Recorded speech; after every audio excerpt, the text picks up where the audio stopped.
खेती केवल मिट्टी और बीज का खेल नहीं है, बल्कि ये धैर्य, संघर्ष और उम्मीद की एक गहरी कहानी है।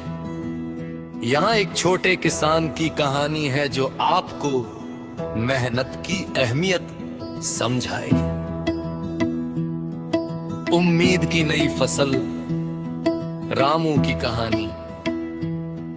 एक छोटा सा गांव था हरियालीपुर, जहां रामू नाम का एक मेहनती किसान रहता था। रामू के पास बहुत कम जमीन थी, लेकिन उसका दिल बड़ा था। पिछले 2 सालों से बारिश न होने के कल दिन गाँव में सूखा पड़ा था, जिससे रामू के साथ साथ बाकी किसान भी हिम्मत हार चुके थे। चुनौती और फैसला। गांव के ज्यादातर लोग खेती छोड़कर शहर की ओर मजदूरी करने जा रहे थे। रामू के परिवार ने भी उसे शहर जाने की सलाह दी, लेकिन रामू ने अपनी मिट्टी को छोड़ने से मना कर दिया। उसने सोचा, अगर किसान ही हार मान लेगा तो दुनिया का पेट कौन भरेगा। रामू ने हार मानने के बजाय बदलाव को अपना,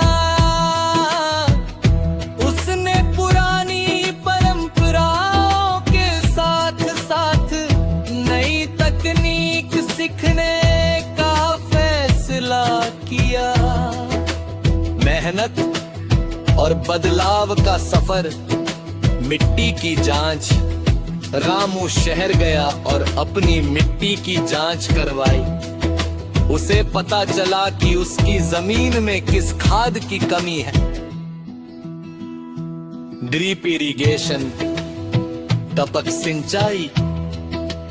पानी की कमी को देखते हुए उसने पाइप के जरिए पौधों की जड़ों में सीधे पानी देने की तकनीक अपनाई। मिश्रित खेती।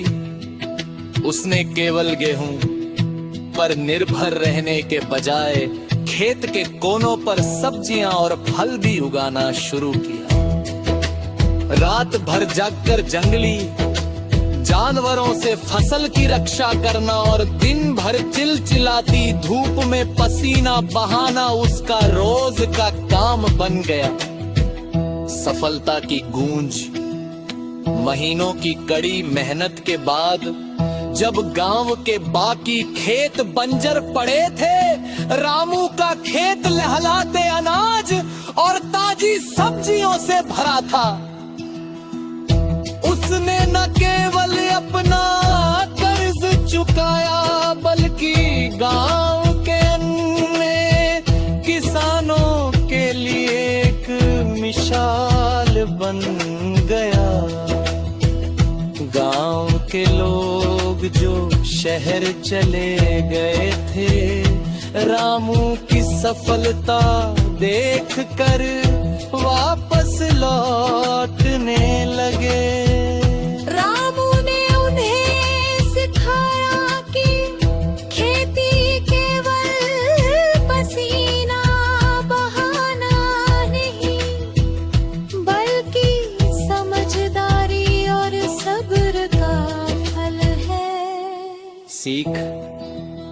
ये कहानी हमें सिखाती है कि चाहे हालात कितने भी कठिन क्यों न हो, अगर हम सही दिशा और अटूट विश्वास के साथ मेहनत करें तो मिट्टी भी सोना उगल सकती है। क्या आप चाहते हैं कि मैं आपको आधुनिक खेती की नई तकनीकों के बारे में और जानकारी दूं, या आप किसी विशिष्ट फसल की कहानी सुनना चाहेंगे? सुनना